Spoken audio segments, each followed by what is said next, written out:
Hello everyone, you welcome to this edition of the 6 p.m. primetime newscast on Equinoxe television, live from our headquarters in Cameroon's economic capital, Douala. I am Babla Jonathan, and we begin with our top stories. 11 militants of the Cameroon Renaissance Movement CRM political party arrested in connection to the protest move of January 26, 2019 and detained in the nation's political capital Yaoundé have been declared not guilty. The lawyers of the CRM political party are still defending others in front of judges at the Yaoundé Central Administrative Court of First Instance as we speak, and politicians criticize the humiliation characterizing procedures, notably within the framework of Operation Sparrowhawk, the fight against corruption in the Republic of Cameroon.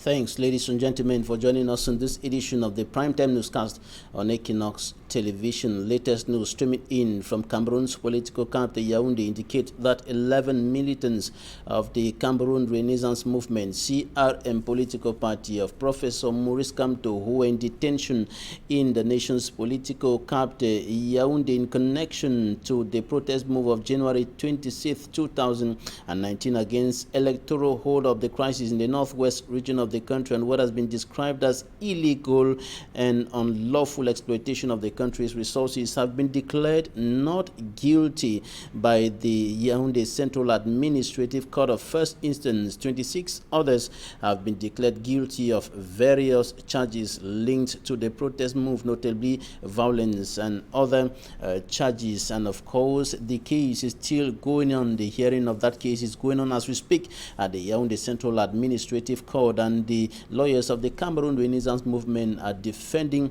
their clients and calling for their liberation, and of course the liberation of leaders of that political party, the national president Professor Maurice Kamto, and others who have been detained, and charges leveled against them including hostilities against the fatherland, a charge that could lead to a death penalty. We hear that the lawyers are mounting pressure on the Cameroon government for their liberation. Details in this report.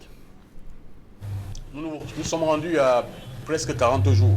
Lawyers of the Cameroon Renaissance Movement's political party say it is almost 40 days after the 26th February 2019 protest march of the party, where 203 party supporters and sympathizers were arrested between February 26 and February 28. 152 personnes ont été inculpées. Parmi ces infractions, la plus célèbre, l'hostilité contre la patrie. C'est une infraction qui est punissable de la peine de mort. According to Barrister Sylvain Soap, 37 out of 203 persons are facing flagrant charges at the Yaoundé Court of First Instance, and a ruling is expected on Monday, 11th of March 2019. 152 of them are being charged at the military court, among which is hostility against fatherland, which has a death penalty. The lawyers further stated that 130 of those tried at the military court are in prisons in Yaoundé, whereas none of them was issued a warrant of arrest. The CRM party lawyers say they introduced 146 files of habeas corpus, and 7 were rejected on Thursday, March the 7th, while 126 are still under examination by the military court. Nous avions saisi les autorités. On the condition of detainees, the CRM party said their repeated demands to treat sick of their militants who were arrested did not receive a favorable and timely response, and some 24 sick cases developed among militants and sympathizers who are currently being detained in Yaoundé. Barrister Hippolyte Meli revealed that several supporters have been refused food by the prison administrators since February. Le rapport de la police. The party also refuted reports that Barrister Michelle Ndoki was trying to escape Cameroon when she got arrested in Idina West Coast Subdivision, southwest region of Cameroon, stating that Michelle Ndoki presented herself at an official checkpoint in Idina. The party described her arrest as kidnapping. On doit se cagouler. Mais c'est ça qu'on appelle le kidnapping. Parce qu'ils ont fait exactement comme les Boko Haram. Edgar Alem Mbengo, former Minister of Transport and, of course, former Minister Delegate at the Presidency in charge of Defense of the Republic of Cameroon, preparing to spend his fourth night in the Kondenge maximum security prison in the nation's political capital, Yaoundé, alongside three of his collaborators. They have been arrested and detained in connection to alleged embezzlement of public funds amounting to over 195 billion francs CFA within the context of purchase of military equipments from the MacForce company. And the case is still going on. Meanwhile, the wife of the former statesman Bernadette Mbengo is yet to be questioned by the Yaoundé Special Criminal Court in connection to that information, notably concerning the charges leveled against her husband. In the meantime, some family properties have been seized by the authorities. And coming up, we take a look at what politicians have been saying concerning the Operation Sparrowhawk, the operation that was put in place to fight against corruption in the Republic of Cameroon. Politicians are criticizing the humiliation characterizing procedures of this operation. And of course, they were speaking yesterday on Equinoxe television within the context of the weekly program, Droit de Réponse. Innocent Azi. Throwing Alain Edgar Mbengo, Cameroon's former defense minister, into Kondenge in a humiliating manner still animates debate platforms. Last Sunday on the broadcast program, Droit de Réponse on Equinoxe television, politicians revised the ugly manner the Operation Sparrowhawk has been applied on public fund swindlers. Cette opération dite d'assainissement de la gestion des fonds publics. To Alice Sadio, the operation crossed the red line by punishing instead of correcting its victims. Une opération. She notes in the past, government used it to humiliate corporates, whereas that is not how the state should apply the Sparrowhawk operation. Or, ce n'est pas comme cela que la justice régalienne devrait fonctionner dans un état de droit. Another politician, Emmanuel Pensy, lawyer and militant of the CPDM party, holds that the penal code does not tolerate humiliation of defaulters, something witnessed in several cases. On a vu par exemple l'ancien ministre de l'Éducation nationale qu'on a allé mettre en prison à plus de 70 ans et après qui est sorti le lendemain. Emmanuel Pensy, however, appreciates the manner in which the former MINDEF boss was apprehended. On a fait des perquisitions. He says intelligence was applied, which is acceptable, and not imprisoning people without investigations. C'est-à-dire qu'on ne mette pas immédiatement les gens en prison sans que des investigations soient faites. Most of the funds swindled end up unrecovered because banks and financial institutions are not included during the Sparrowhawk operation. L'argent pour aller en Europe ne circule pas dans les sacs Mbadjok. Ça transite par les banques et les institutions financières. Emmanuel Pensy regrets the fact that expensive vehicles sold in their numbers and close to 5 billion francs CFA were stocked in the residence of the former minister, while the Cameroonians suffer. Les 448 costumes, on va faire quoi? Ça va être mangé par les mythes. According to Ali Sadio, still in a state where judicial power is politicized, justice can never be rendered with impartiality. La justice ne peut pas être rendue de manière froide, de manière neutre et de manière impartiale. Judicial power, which commentators and critics believe has been corrupted by a particular group of persons for their selfish interest. And we talked to Barrister Nkamwa Limen, member of the Cameroon Bar Association and president of the Nkamwa Limen law firm here in the economic capital, Douala, who said the institution, notably the Special Criminal Court, charged with the responsibility of piloting the fight against corruption in the country through Operation Sparrowhawk, is functioning beyond expectation or below expectation. Take a listen to Barrister Nkamwa Limen. That court was created in 2011. It aimed at fighting against embezzlement of public funds, corruption and misappropriation. And since then, we've seen that many suspects had been transferred or brought before that court, and some acquitted and others condemned. It is worth mentioning that We have our prisons full today because that court had gone ahead to condemn some of the embezzlers. They keep arresting, and the next day you hear that more people have been arrested. You see, and that court was created because they wanted to speed up the process judging these embezzlers and get money back if they could restitute, because that is one of the nouveautés in that court, that instead of you going to prison, you can actually refund, restitute what you embezzled.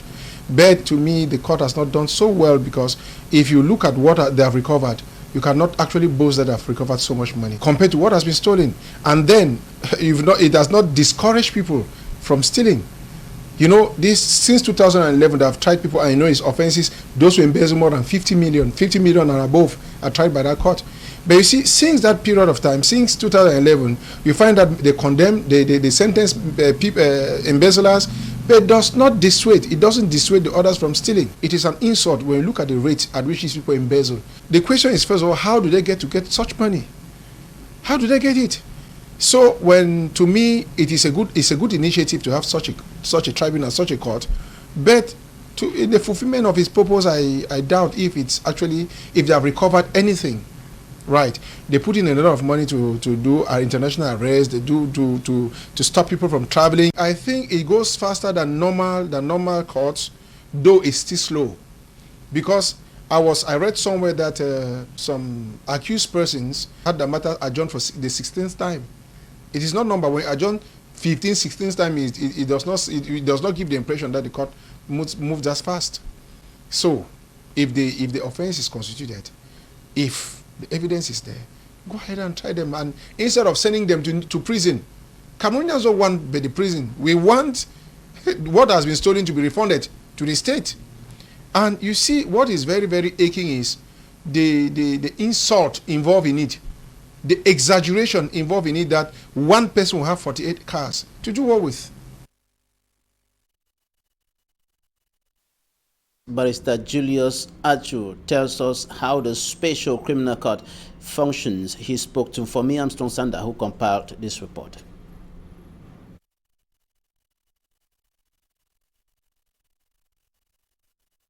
Cameroon's Special Criminal Court is a judicial institution that tries matters related to the embezzlement of state properties. It is based only in Yaoundé, but covers the entire national triangle, as explained by Barrister Julius Ashu. Special Criminal Court in Cameroon is like equivalent to a court of appeal. It's possible for an appeal to be filed at the Supreme Court. So it is managed by a judge with judges. A president is presided over by a president at the bench with judges, and a procureur general, unlike our normal courts of instances that has a procureur de la République or a state council. The Special Criminal Code has to do with the application of Section 184 of Cameroon's Penal Code, which handles state properties. It means anything that belongs to the state, money, tangible goods,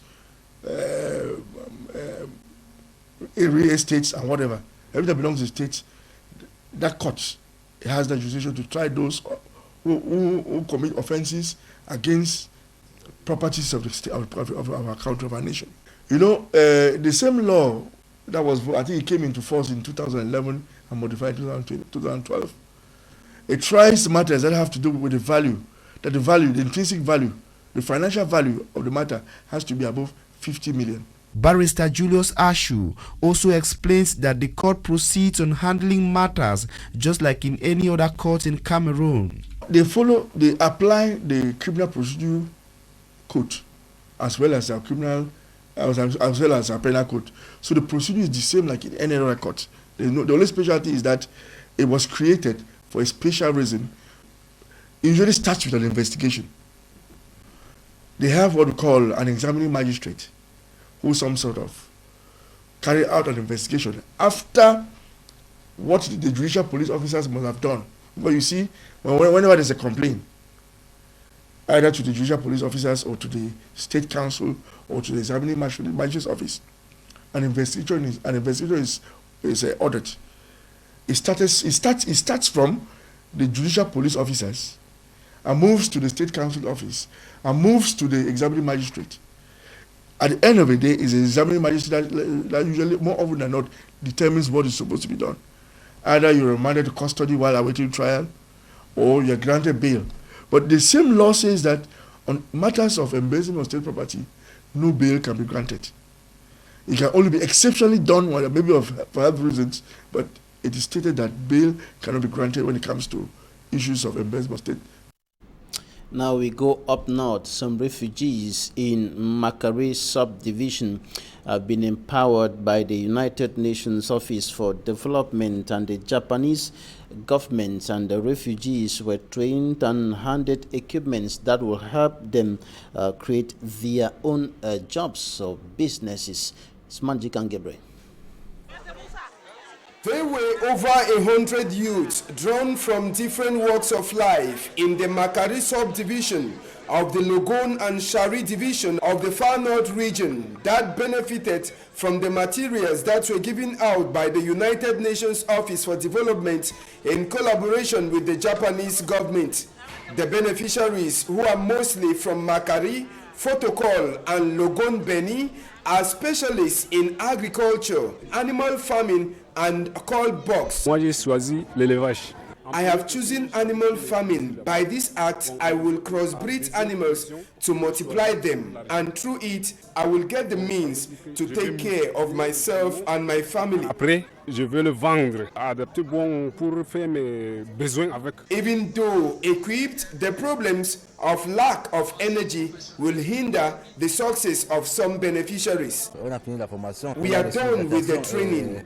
I decided to operate in call box, which will help me in the future. Just that we have problem with electricity, so we shall only charge our phones using solar energy. For those who are specialized in tailoring, particularly the women, they believe that the training and equipment received will help them to support their husbands. If we already have a know-how on how to sew, we are going to support our husbands in several aspects in life.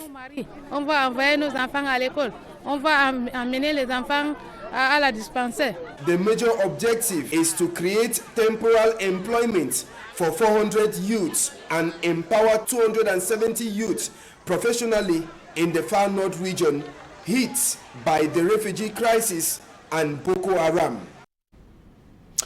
Out of Cameroon, 157 persons on board an Ethiopian Airlines plane have perished in a crash, and that was yesterday. The passenger plane, Boeing 737, crashed on its way from Addis Ababa to Ethiopia, and it is believed that there were 149 passengers and 8 crew members on board, and the Ethiopian Airlines also confirmed that search and rescue operations had been launched and that its officials were also checking for information on survivors and casualties. It added that staff will be sent to the accident scene, which is around Bishop 2, and it will do everything possible to assist the emergency services. And Ethiopian Airlines has grounded its Boeing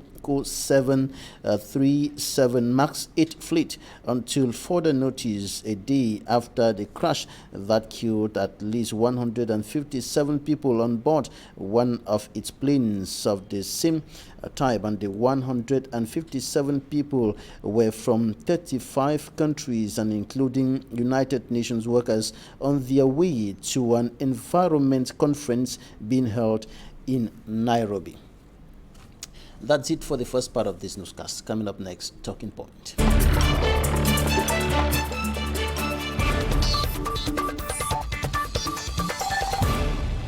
Thanks, ladies and gentlemen, for staying with us in Talking Point. We are receiving a political science consultant and university lecturer, Cho Waters. You're welcome. Thank you very much. What's your take on the fight against corruption in Cameroon today?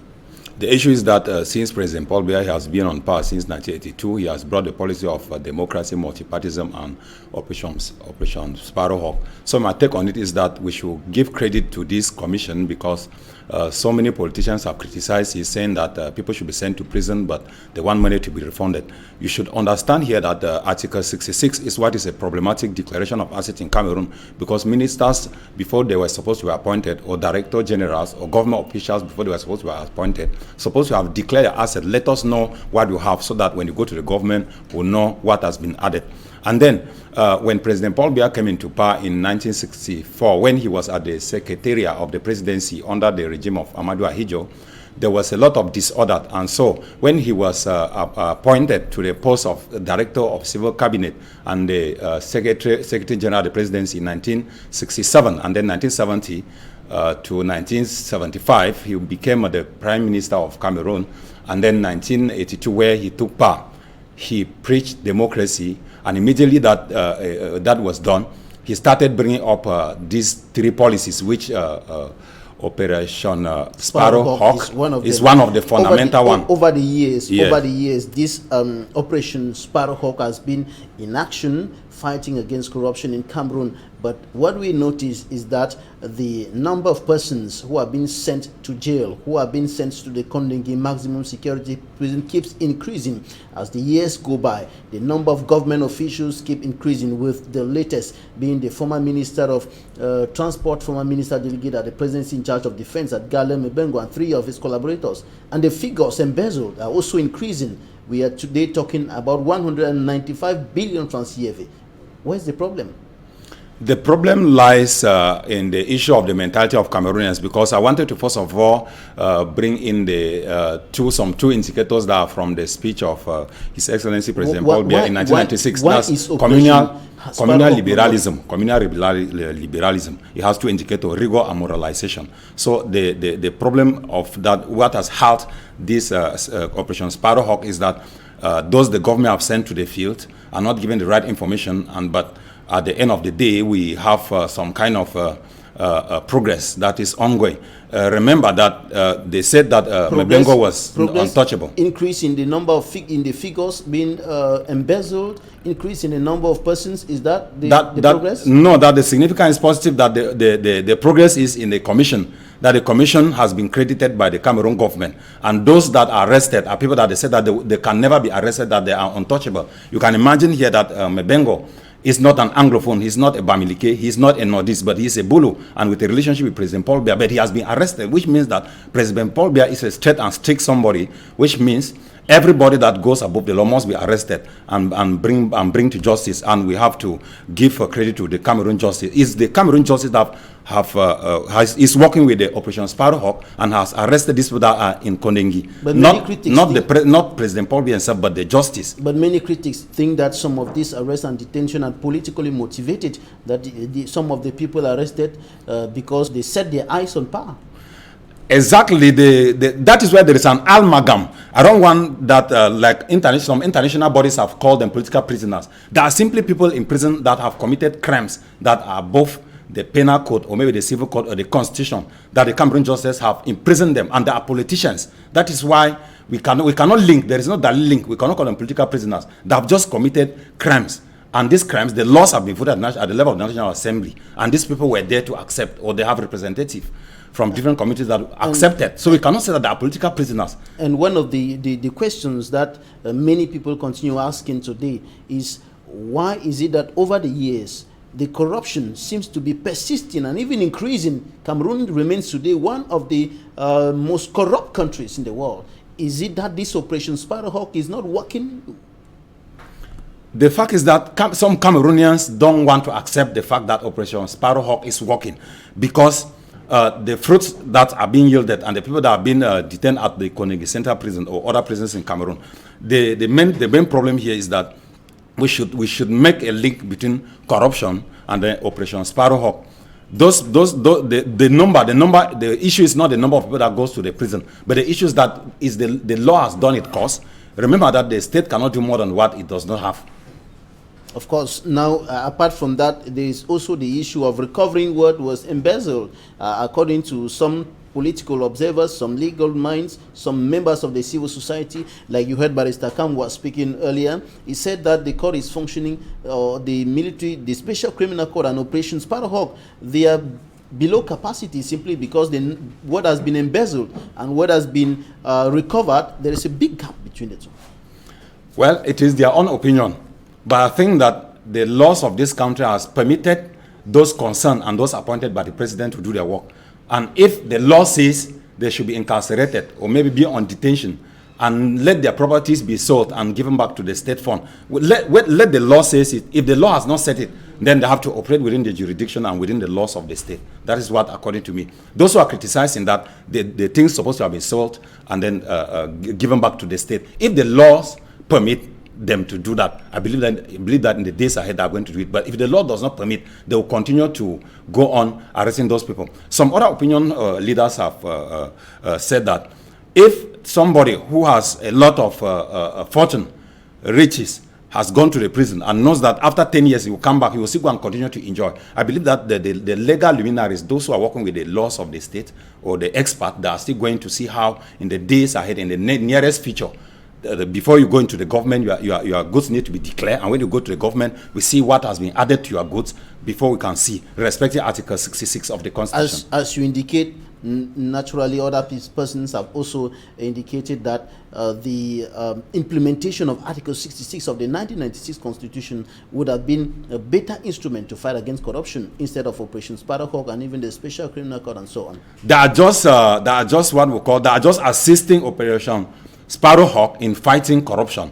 They are just indicators or maybe elements or variables or what we call catalysts that are coming to galvanize to push forth Operation Sparrowhawk. But if we have Cameroonians of such nature that comes on the media or says to the public that it's because of Article 66 that is putting the movement or maybe the capacity or the functioning of Operations Sparrowhawk in difficulties, I think that they don't want that the growth of this country should come to limelight. But the implementation of that article... The article is implementing. It is on process. The issue is that there are people that are refusing to deny. It has not yet been promulgated into law.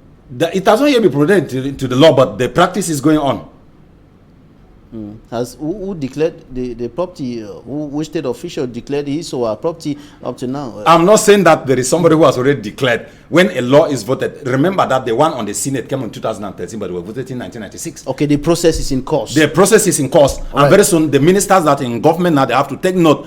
If there is everybody who has touched a public goods, or maybe something that belongs to the state, very soon they will take them down. There's lists that are going to be produced in the days ahead. And those who are in government now, they should start panicking because they are going to... 60% of Cameroonians, can you imagine, are very poor, but these people have billions in their houses. I believe that is a time that we should even give confidence to this regime in place in fighting corruption. So the arrest of Minister Mebengo, former minister, is a proof that the President of the Republic is a man of rigor. Is that? He's a man of rigor and moralization, which I come back to his speech of 1996, communal liberalism. He is a straightforward man, simple, and acts with them slowly but surely. So there's nobody who is untouchable? Not that there is nobody who is untouchable. That's the mindset of Cameroonians on the street. Mebengo, I can see newspapers have presented so many images about Mebengo. Why? The reason I told you is because he has a relationship with the head of state, and people have said that Mebengo could not go to prison because he belongs to the head of state. Remember that it is the Cameroon justice that is sending Mebengo to prison and not Mr. Paul Biya. Let's make a difference between personality and then the person. It is the justice of Cameroon and not Mr. Biya who is sending him to prison. All right. Not that he's untouchable. You cannot go above the law. Even the constitution is above the president. So even the president goes against the constitution, he will also be arrested. And the question is, if the constitution is above the president, why is it that up to today Article 66 of that constitution is not implemented, is not promulgated into law? That is why there is what we call application of law on space and on time. So many laws were amended before up to date. Some are still ongoing process, and because of the morality that these ministers have given or this government officials have given to us by embezzling, that is why they have reinforced now people into the field to work for these articles that people are complaining every day. All right, you're a political science consultant. Before we go, your take on the involvement or the statements made recently by the United States official and an official of the European Union concerning the arrest and detention of Professor Maurice Kamto and of course the Anglophone crisis. Good. I want to make it very clear. We can welcome his opinion, the Assistant Secretary of State for African Affairs. But there is a problem of complexity.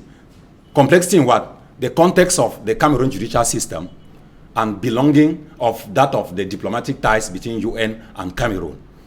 The communication which I'm using for now is that of the Minister of Communication. The communique that he produced, René Mario Sadi, the government reacted through his spokesman, and it's from that spokesman that all of us Cameroonians, you and I, have learned that Professor Maurice Kamto is not a political prisoner. He committed crimes of hostility, insurrection, rebellion, destruction of public goods, home and abroad, and he is on detention awaiting trials to see whether what justice will render its course at the end of the day. But and the Cameroon government is doing its best to see how it can render justice to Professor Maurice Kamto. Not that what the diplomat from the UN said is going to be implemented or taken into course. We have to respect the laws of the Republic, and the Minister of Communication has said it. So what he has said is what is for now. But the party, as well as other politicians and civil society leaders and even the international community, because when we look at the cause for his liberation, are simply saying that all those allegations are not founded. That is why we said, why is it that Professor Maurice Kamto did not come out with this issue before election? He came out after election. We mean that there is a hidden agenda, and there are exogenous and endogenous forces. And exogenous forces are these diplomats putting pressure on Cameroon, which they cannot change the laws of the Republic. And endogenous forces are people who are conniving with the parties to destabilize the regime of President Paul Biya in place for now. Cho Walters, political consultant and university lecturer, thanks for coming. It's my pleasure. Thanks, ladies and gentlemen, for staying with us. That's it for today.